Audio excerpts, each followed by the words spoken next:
शाळा आहे, शाळेत विद्यार्थी आहेत, मात्र विद्यार्थ्यांना शिकवायला शिक्षकच नाहीत। पुणे महापालिकेच्या वि. स. खांडेकर इंग्रजी माध्यमाच्या शाळेची ही अवस्था आहे। शिक्षक नसल्याने विद्यार्थ्यांचं नुकसान होत असल्याने पालक हवालदिल झालेत। पद्मावती परिसरात वि. स. खांडेकर शाळा आहे। इथली परिस्थिती पाहिल्यानंतर तुम्ही चक्रावूनच जाल।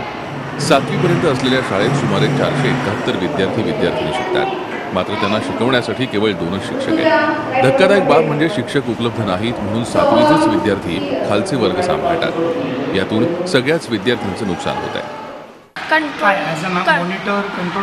मॉनिटर करतो, कंट्रोल करतो। आणि मग शिक्षक वगैरे नाही फक्त इथं नाही। कोणी सांगितलंय की जावा म्हणून? टीचर इथं टीचर नाहीत म्हणून आम्हाला माइंड करायला लावतात।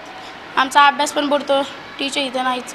गेल्या वर्षी कॉन्ट्रॅक्ट बेसिक्स वर्षी आले होते 6 महिन्यासाठी, पण नंतर एक्झाम झाल्यानंतर ते गेले। आता त्यांना पगार जास्त नाही, त्याच्यामुळे ते येत नाहीत। आताच मॅडमने आम्हाला सांगितलं की त्यांना पगार नाही आहे, त्याच्यामुळे ते येऊ शकत नाहीत। आणि आम्ही ह्यांना पण दोष देत नाही, शिक्षकांना पण दोष देत नाही। आम्ही शिक्षण मंडळांनाच बोलतो की त्यांनी लवकरात लवकर आमची मागणी पूर्ण करावी। आम्हाला फक्त शिक्षक त्यांनी द्यावेत। सगळ्या वर्गांना एक तरी शिक्षक पाहिजे।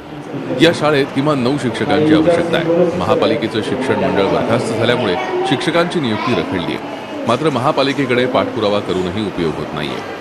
1ली ते 7वी पर्यंत फक्त 2च शिक्षक येतात कायमचे, आणि याच्यानंतर कॉन्ट्रॅक्टचे येणार होते। ते अगोदर गेल्या वर्षी होते, परंतु आता यावर्षी काय अपॉइंटमेंट झालेली नाही। म्हणजे निवेदन बऱ्याच वेळा दिलेले आहेत मंडळाला, परंतु ते प्रशासकीय त्यांच्या याच्यानुसार हालचाल होणं महत्त्वाचं आहे। शिक्षक या ठिकाणी उपलब्ध होणं गरजेचं आहे।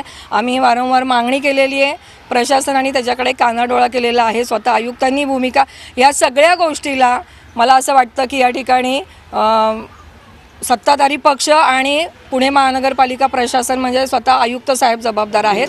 मुलांना इंग्रजी माध्यमाच्या खाजगी शाळेत घालणं सामान्य नागरिकांना परवडत नाही, त्यामुळे ते त्यांना महापालिकेच्या शाळेत घालतात। मात्र इथे त्यांच्या शिक्षणाचीही अशी हेळसांड सुरू आहे। शिक्षणाच्या माहेरघरात प्राथमिक शिक्षणाची ही अवस्था आहे। कारभारी बदलले तरी इथला कारभार बदलत नाही, हेच खरं। अरुण म्हेत्रे, झी मीडिया, पुणे।